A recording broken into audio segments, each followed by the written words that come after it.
Hello and welcome back to the Beardworks Podcast for episode number 17, Nick. How you going, man? Good, man. We're getting up in the episodes, almost at 20.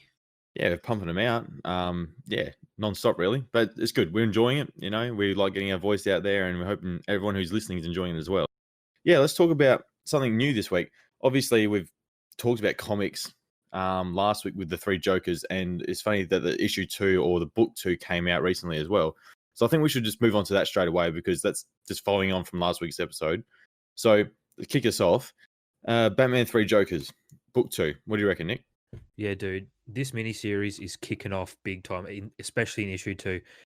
It's ridiculous, man. Yeah, Jason Todd was a really interesting character, obviously, before this little story here. And so to have it built again, like obviously in the last issue, we had him shooting one of the Jokers, which obviously killing one of the main villains is a major thing in the DC and any superhero universe, because the whole idea is that superheroes don't kill bad people or even criminals, if you know what I mean. So to have him kill off one of the Jokers, but in saying that there are 3 Jokers now, so you can kill off 2 technically and have the one bad Joker left. So, but before we get into the proper story threat for this issue, I really want to talk about the concept of the 3 Jokers. Now, I spoke about in the last episode on which ones were which and sort of things, but now they've sort of like really entailed which ones are the ones that have been throughout the story so far. So they've named him as the Criminal, which apparently he was the very first Joker who ran Gotham before Batman came along. He's obviously looks like the oldest one. And then old school design. And so he's the one that I believe shot Barbara Gordon because he wears the hat and he obviously uses guns. And then you have the Comedian, which is the one that we believe that was the one that hurt Jason Todd when he was Robin. He's obviously the Comedian. And then you've got the last one, which was the Clown. And I think the Clown was probably just like the normal nemesis, I'd say. I don't feel like he was one who wore the original red hood kind of thing, like the big what's it called? You know, do you remember that when he was character before then? I can't remember what it was called now. But yeah, in like the Killing Joke movie, you see him on stage and stuff. And so, because it shows like there's a few panels that shows like the 3 different Jokers and has their little description of the Clown, the Criminal, blah blah blah. And yeah, he's the one that has the big red tall mask kind of thing. So I feel like Batman's obviously faced all 3 of them at one stage in his crime fighting career. But I feel like the Clown one's probably the most generic one, whereas the Comedian obviously had the Jason Todd thing and the Criminal had Barbara Gordon. So that just sort of, you know, makes it clear on who's who, which is good. So anyways, let's talk about how this episode really kicked off. It's sort of like the repercussions after the last few episodes, or actually not, I should say before that, has like the Comedian Joker sort of like returning to a home, but it's all in his mind. He has like a family and stuff. Oh yeah, and the kids heap scared of him and that, but then you find out it's just like a mannequin and a teddy. He's just schizo. Yeah, and then you have the Criminal Joker saying, you know, this is all fake, blah blah blah. You know, he's meant in his dream he's eating octopus, and in real life he's eating cat food. So shows like the mind of the Joker, and obviously, then it cuts to another panel where it shows the previous Joker, the Clown, who's has been blown out by Jason Todd, and so that's a really cool start to that story, that this issue, I think. But then obviously it takes us to a few other panels which were really interesting to show, where there's been another murder and we're trying to work out what happened, and then it actually shows a really cool interaction between Batwoman and Batman. Did you want to elaborate on that, Nick, when they were trying to discuss about Jason Todd? Yeah, because Barbara tells Batman about how he's killed, and Batman just like immediately gets up and just leaves to go and find him. And like, I thought Batman would have freaked out heaps more, but he's like a bit understanding about Jason, how he's in pain, and after he died and come back, he wasn't the same. He's like real violent and like he didn't heal properly, not like Barbara. That's like a bit of a theme in this. Yeah. Yeah, because when Barbara got injured, Batman and all that helped her recover, but Jason was on his own because everyone thought he was dead. Yeah, and further on in this issue, it sort of talks about that recovery stage of like having that support network. Obviously, Batman was there, but I think obviously it was her dedication through her therapist and her father getting her to appointments and doing her stuff to get her back out of rehab and get her back to what she's doing now. So obviously, Jason Todd needed Bruce when he obviously, but then like you're saying, we didn't know he was still alive, so he thought he was buried and gone, but obviously he survived. and he didn't have that support network, so he sort of grew up on his own. Because like where we see him now, it's like he's a grown man. Like, he's not a teenager. Like Jason Todd, I think he was a teenager when he was beaten, like a Yep. young one. But yeah, now he's actually a man, and you see some of these panels, like he's an absolute Adonis, like a rig. Oh man, he's full Spartacus mode, man. Imagine him in that show. He's He'd just be that killing everyone. absolute rig. But yeah, so the talk between Barbara Gordon and Bruce, or Batgirl and Batman, about Jason Todd's situation. Batman is still taking he's taking upon himself that he's the one that done this to Jason, that he wasn't there for him, so he understands that he's all messed up and screwed up, and he's got nobody to vent to. He just takes it out and beating up criminals. And it obviously cuts to another panel where it shows Red Hood beating up a bunch of Joker goons and trying to get info out of them. And so that was really interesting, showing that like he doesn't give a damn what happens. Whereas Batman does injure people and fight to get information, but looks like Jason Todd's just doing it because he gets pleasure out of it. So, well, yeah, you find out later on that, like Joker, when they eventually capture Jason Todd again, they're saying like all this pain stuff he's got, and the only real pleasure he gets is when he's inflicting it on other people.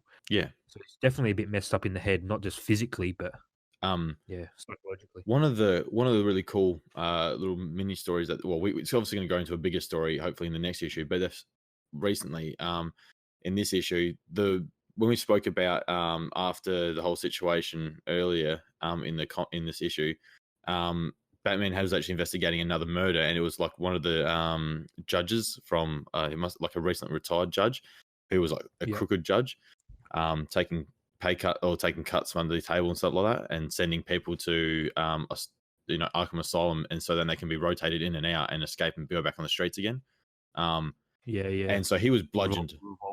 And so he was bludgeoned to death with like this award thing. I don't know what it was exactly, but they found fingerprints on it. And now this is the really cool thing. So the prints on it were Joe Chill's. Now, for people that don't know, Joe Chill is the one, and he's currently serving a sentence in Blackgate prison. He's the one who killed Bruce Wayne's parents. Yeah. Mind blowing, really. Like that. And at the end of the issue, the last page, yeah, Joker gets him and starts filming him. Why did you kill Thomas and Martha Wayne? And that's where the issue ends. Yeah. Oh, complete madness. Like, I mean, Joe Chill he's the law of of Batman. Like, he's the one who done it. That he's the one that created Bruce, who made Bruce into Batman when he obviously was older. So to have him integrated into the story is really interesting, because obviously Batman knows who Joe Chill is and what he did, but he's kicked, and he shows him going to his prison cell, kicking in the door, and he's seeing he's not there because he's wondering. Obviously, he's escaped, but no, that's not the case. He's been sort of not so much framed. Obviously, someone's got his terminally ill. Like, he's got stage 4 cancer in this comic, and he's been sick for 2 months now, so it couldn't have been him. But obviously, you see that, like you said, at the end of the panel, you find out there's more to the story. So obviously he's going to be something big in the start of the next issue. And then it's sort of like just a sort of chase thing. They're trying to find out where Jason's gone, because he sort of figured it out. And it shows him going to a Gotham City Athletics Association. I'm just reading the panel here, like a pool for training. It's like an indoor swimming pool and shit, and it's full of it looks like dead bodies. Yeah. And they've all been like Jokerized, and they all like pretty well Joker zombies getting out of the pool. Yeah, that was really cool, because like we knew that they had been testing the serum. Like, the whole idea is that they're trying to create more Jokers or something like that. Yeah. Like in the last panel, they're talking about that. They're saying like you were trying to create the perfect Joker, and sort of like that's why we've been giving a glimpse of this. Is that so? Jason Todd goes here, sees this pool full of bodies, like naked bodies, all laying in the serum, and one is alive and grabs him, and then that sort of cuts away once he kicks it away. And it shows him getting dragged off by someone in a group of hands in purple gloves and suits, which is obviously the Jokers.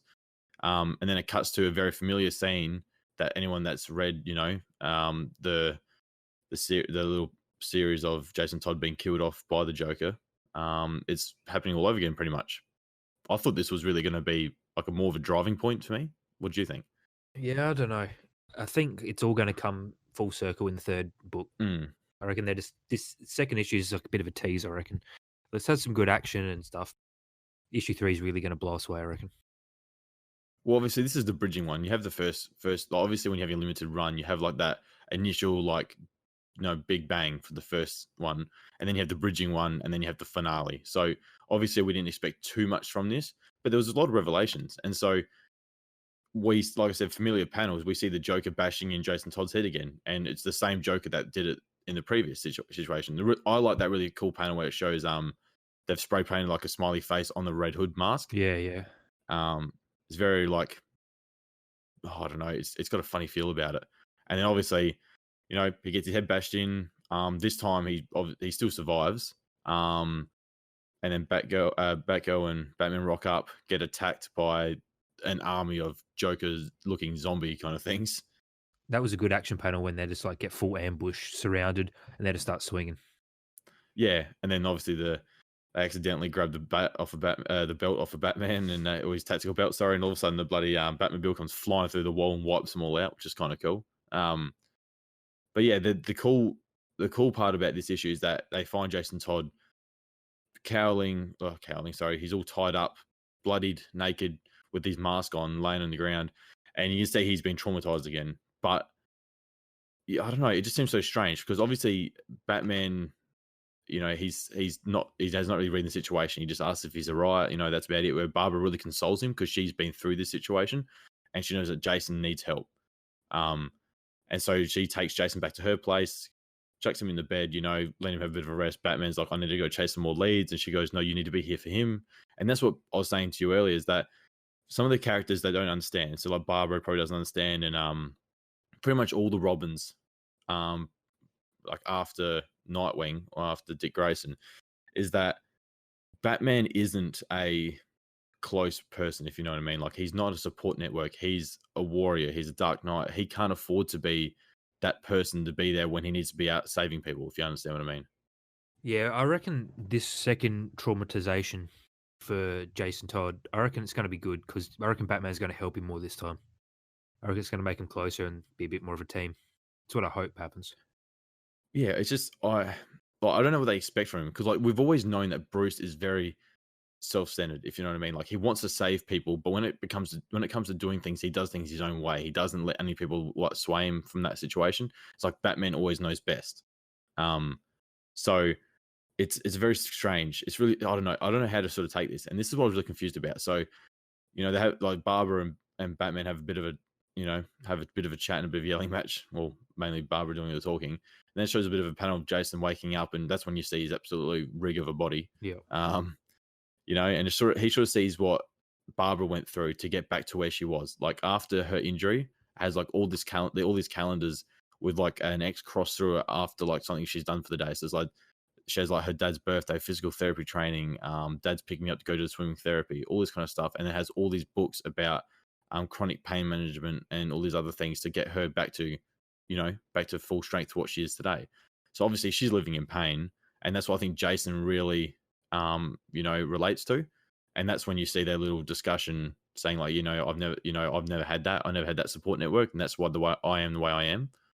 But this is what I'm really confused about. So obviously they have a bit of a discussion. There's even a little pash between the two of them, but then she's like, no, this is wrong. We can't do this.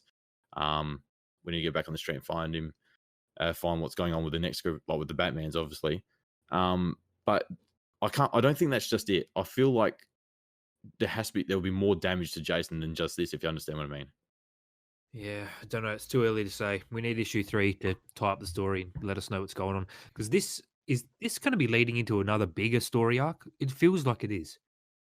Because I feel like they can't finish it just yet. I think it needs to be more. Well, I want more. This miniseries is only 3 books long, so we're over halfway now. There's only one left.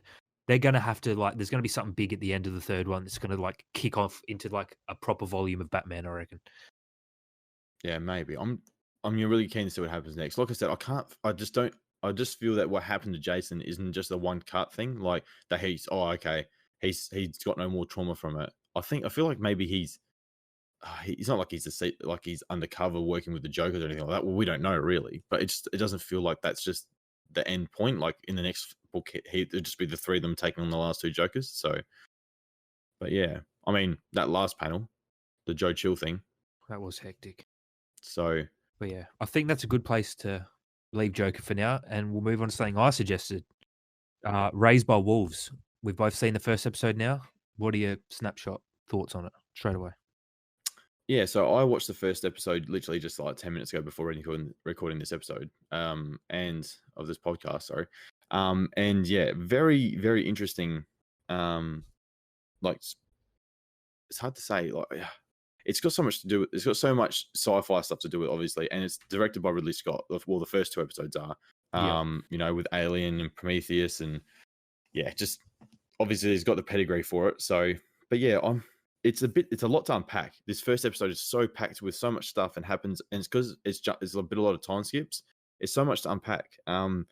So maybe you just tell me what your thoughts of the whole episode were first, and then I'll go through and pick out the bits that I think that are worth talking about.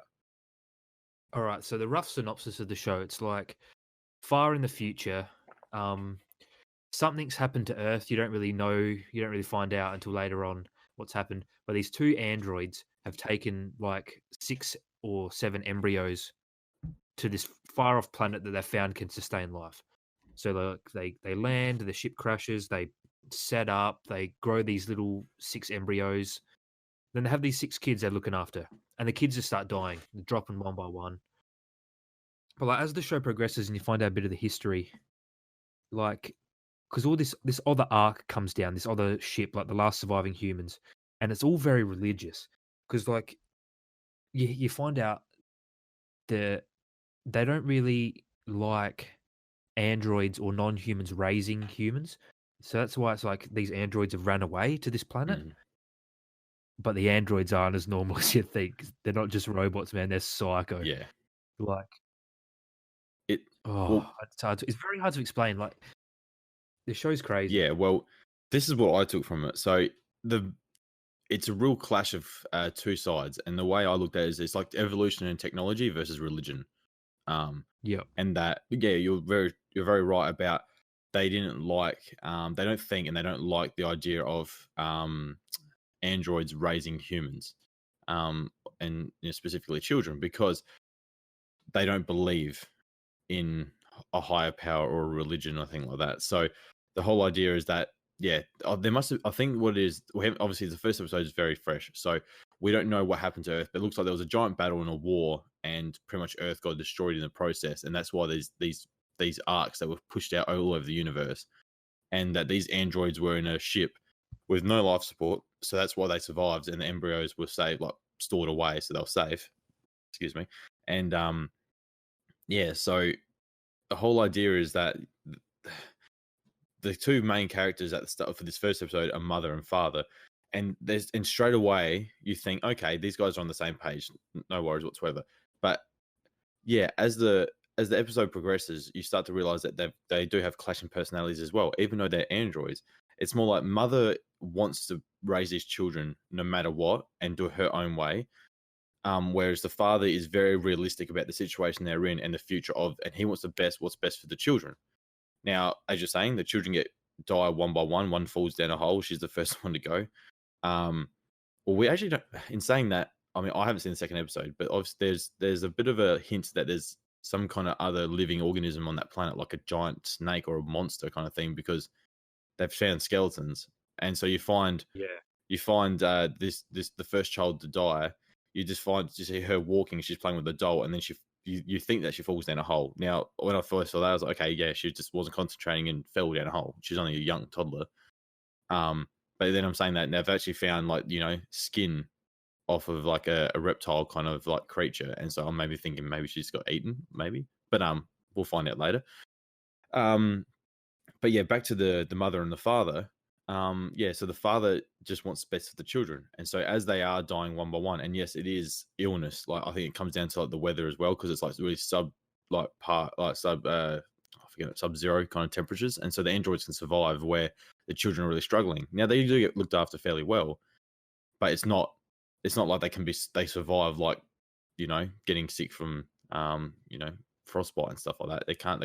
Well, they would have shocking immune systems and stuff as well, because they only eat those like cactus things that they grow. That's the only thing they can grow.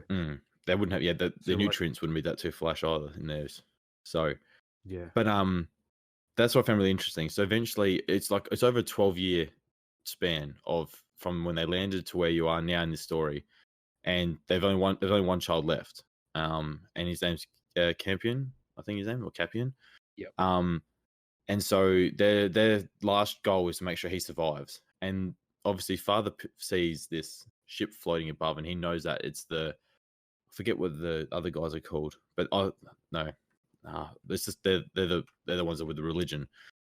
And Yeah, they look like Templars. They like wear the red cross. yeah, well, that's what I mean. Like I wrote down one of the comments, like they look like sci-fi or space Templars, like pretty much. And they wear white cloaks and stuff like that, and like armor, and they have like some of them have swords, so and they have funny helmets too. It's really like based off a religion like Templar kind of thing. But yeah, so obviously mother, that looks like, because obviously the androids have a lifespan as well, and they start to malfunction. So father picks up the mother's malfunctioning. So he's like, she's gonna go, I'm gonna go eventually. I'm gonna do what's best for our son, Campion, and I'm gonna send out a beacon so they can come down and find us, and he can go live his life.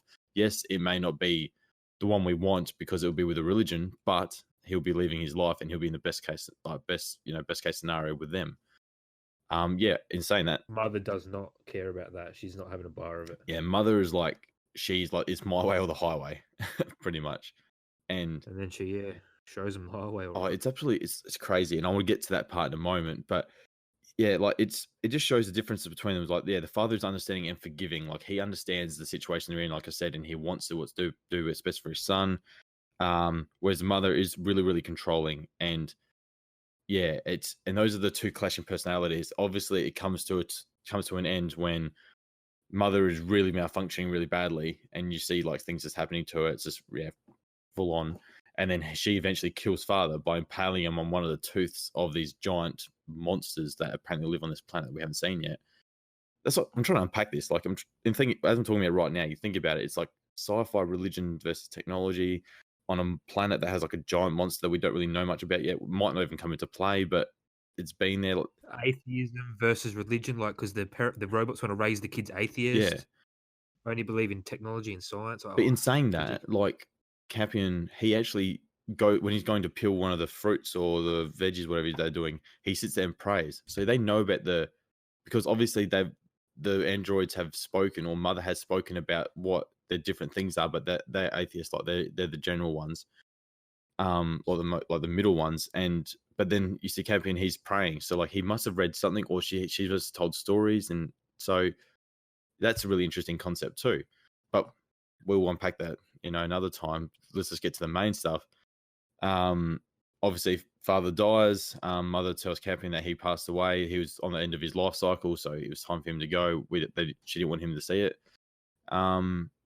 And then Campion goes to where he saw him and his father sort of bonded over the situation about trying to get down to their ship that they landed on had fallen down this like massive hole, and he actually climbed down there into the hole, and he found like this very like it's like some kind of augmented reality. I don't know exactly what it is. There's so much shit in this episode, man. It's like actually ridiculous. It's like watching a 5-hour movie. Yeah. And so anyways, he activates it, the beacon starts up, he talks into it, and then they know where they are. So all of a sudden, soldiers come down, and they're the ones that are wearing these white cloaks with the red sun. Now they have like, there's 4 of them. 3 of them are humans, 2 assault warriors, one's a forget what he's called now.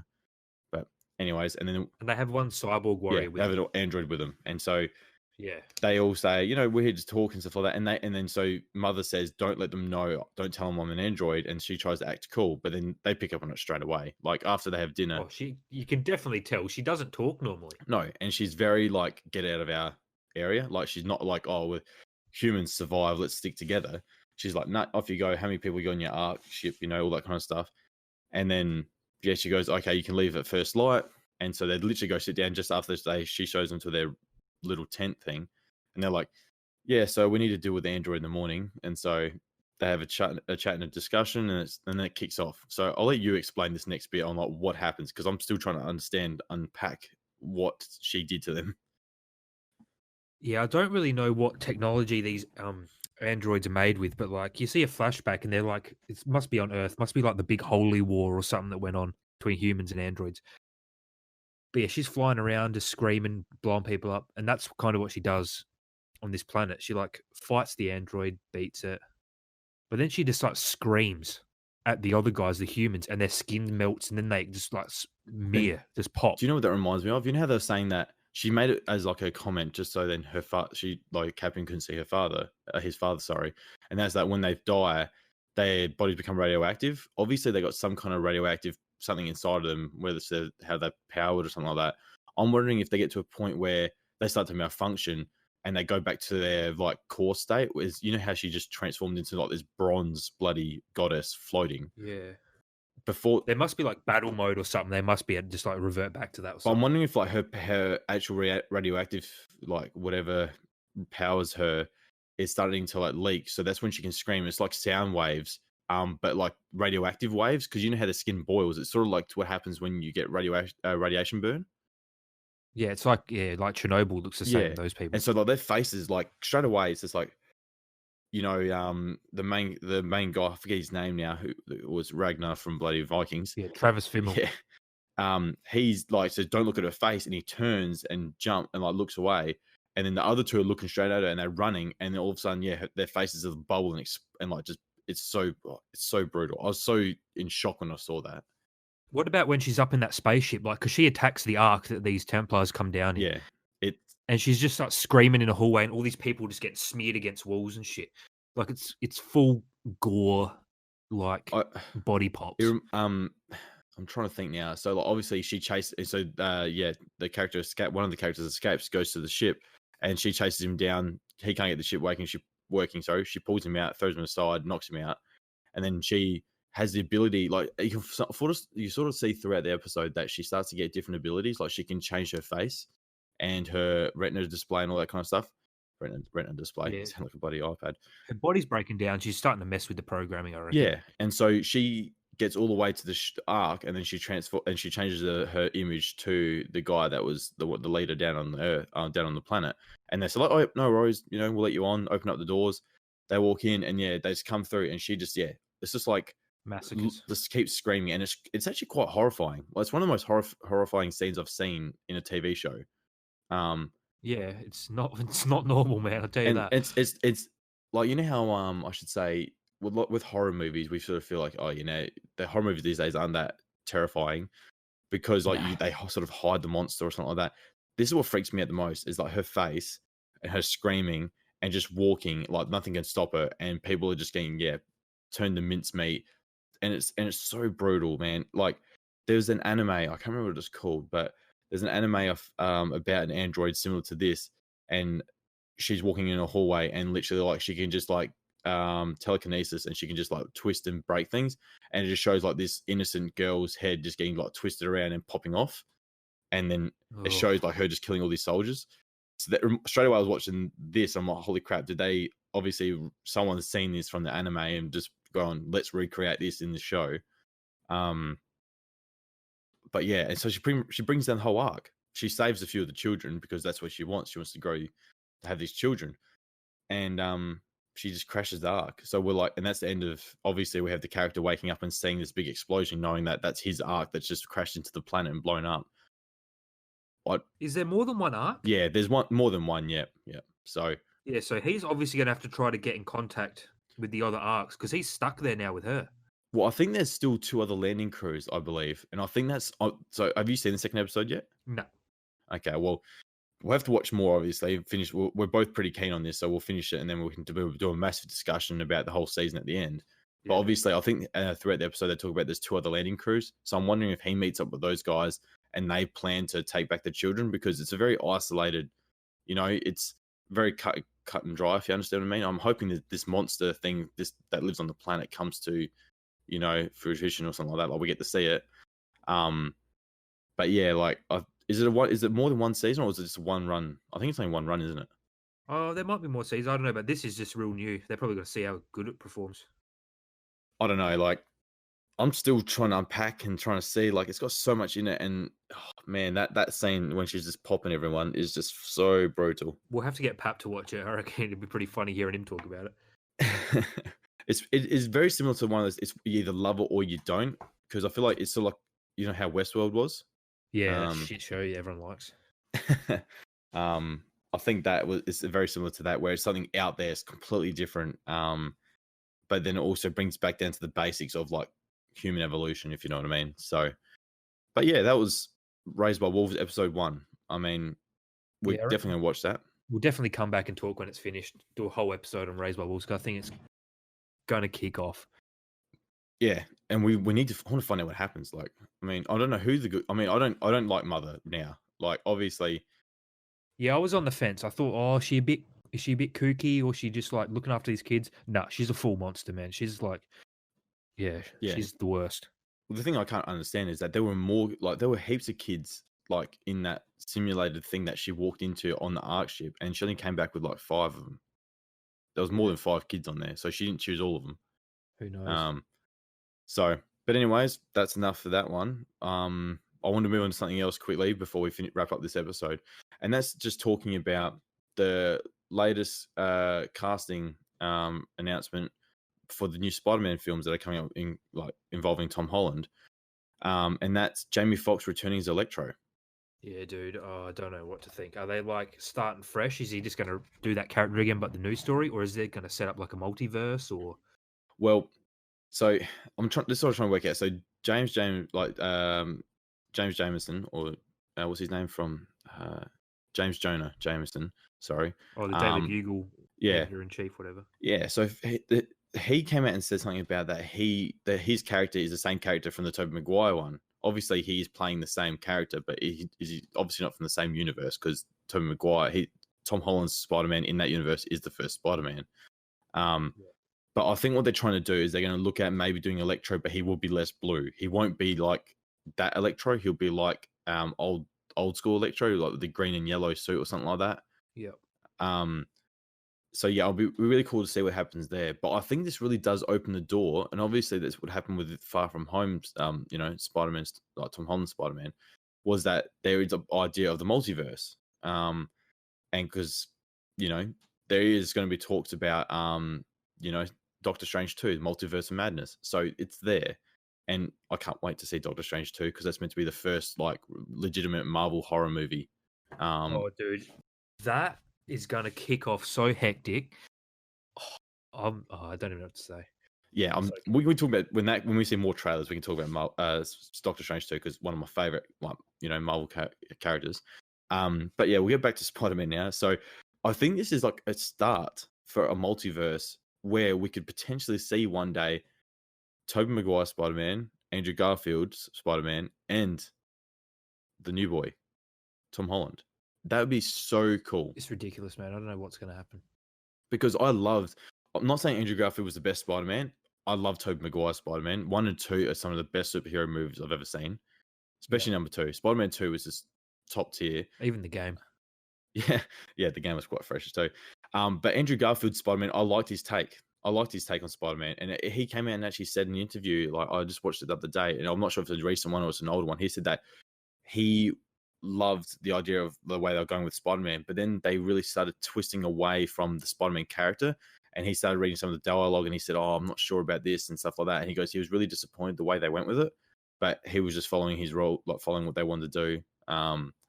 So that's real disappointing to see that he was one of his favorite characters. He loved wearing the mask, so he was really disappointed that they went the way they did, and obviously that ended up cancelling his run of Spider-Man. So, but I'd love to see a multiverse, sort of not like with Miles Morales in the Spideyverse, and Into the Spider-Verse, animated movie, but to have, the 3 big Spider-Man characters come back. That'd be so cool, and not so much have like a story that involves all 3 of them, but like maybe like a final battle where they could all come together. Yeah, I don't know if Toby would ever come back. He's a bit older now. But Andrew Garfield and Tom Holland, I reckon that'd be a good duo. They'd team up pretty good. I reckon it'd be cool to have like an old Spider-Man, like Tobey Maguire's. That'd be really cool. Like a bit of grey hair and stuff like that, like towards the end of his, maybe he's in his silver age or something like that. That'd be kind of cool. That would, it would be alright if they had like a mentor. Yeah. But yeah, so that I like Jamie Foxx's Electro. Electro was a bit strange in the Amazing Spider-Man 2, but yeah, I think but Marvel are now in charge. They do the right thing most of the time. Not so much with their villains. Villains are quite bland, but they do the right thing by the heroes, which is really awesome. But in speaking on the same, Spider-Man kind of area, let's talk about what they've done with the PS4 remaster. Oh my god! Dude, they ruined Peter Parker's head. I don't understand what they've done. I don't understand. The Peter Parker character model in the It's Spider-Man, fantastic. Marvel Spider-Man was so good. Like, and it was different. It wasn't like any other Spider-Man we'd seen before. Like, he had a nice, like, obviously probably more closer to Andrew Garfield's, but the thing is, like, they're live action characters. This is like their own Spider-Man, like video game, and they've just gone and changed it. Like, for no, I don't understand. It baffles me. And the new face looks like a munted bootleg Tom Holland. It's shit. Yeah, for sure. He looks way too young too. Like, I don't even know what to say. It's like a little kid's head on an adult body now. yeah. And if you compare some of the screenshots we're seeing, the shading is way off. Like his face is so bright, like his skin tone is so bright compared to like the nice darker skin tone And his of. lips didn't move properly. No, Like the facial rig isn't animated well enough. They're just shit in the bed again. I'm not going to play the remaster because I've already spent so many hours with normal Spider-Man, but it's disappointing to see what they've done. I mean, like I said, we're both not going to go back and play it, but we have a mate that's going to go through and play.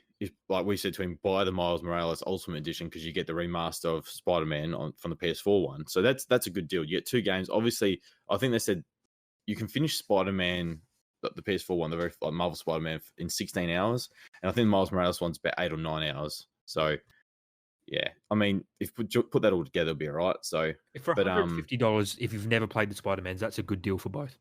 Heaps. Yeah, for sure. But yeah, that was just really disappointing to see that. It felt like they did it for no reason too, which was just. I mean, I'm sure there are reasoning. I think I read some, but it doesn't do enough for me. If you understand what I mean. Yeah, they should have just, I don't know, up the res of the original one and just shipped it off. Because Spider-Man was a really good game. Oh yeah, Spider-Man's wicked, but like I couldn't enjoy the remaster now because I'd be looking at his face and I'd just be filled with hate every time. Yeah, Couldn't do it. Yeah, I just don't understand that. It's really disappointing they didn't do that. Sort of like how, a bit off topic here, but they do with Call of Duty, like Cold War. The voice actor for Woods, he's not the original one. They've brought in somebody new. Yeah, I don't know. Which the voices for everyone lately, man. Even Carl from Simpsons has got recast. Oh, really? Yeah. Speaking of The Simpsons, I mean, just a quick touch on it. You didn't enjoy that one special that they brought out about COVID and oh yeah, the all South that kind of Park stuff? COVID special was shit. Yeah, that's one thing. I mean, I'm not. I love South Park when I was younger. I don't watch much of it these days. But you guys don't have much complaints about it. But I do. I cannot stand Randy's voice change. I don't know why, what they've done to it, but it just doesn't feel like classic Randy. You know? Yeah, I'm not too picky with that. Randy's pretty funny. Yeah. But anyways, I think that wraps up our episode. I mean, we talked a bit. Obviously, we spoke about Batman again, and the new show Raised by Wolves. Definitely go watch it. We've only spoiled the first episode, so go out and watch it while you can before you do the full season review. And then just a bit about Spider-Man and what we think the future holds. Obviously, with Venom as well. We completely forgot to mention Venom and Morbius. Frogs, yeah. Oh my gosh, there's so much going on. If we ever see these movies, they're going to be delayed for another 1,000 years. Yeah. So the multiverse of Spider-Man wise is going to be so sick, and it always has been. They're talking about rebooting a Sinister Six as well. So yeah, obviously that should be really interesting. But yeah, I think we should just wrap it up there, and obviously do the usual. Please subscribe to us on YouTube and follow us on Twitter because we've only got a few followers, but we've got a few people listening. So if you've got a chance, go check us out on the Beardworks Podcast Twitter page. Give us a follow. That's where we put up a bit of information and some stuff, and obviously. Yeah, keep listening to us on or whatever you're listening to us on. Google Podcasts, Apple, Spotify, whatever.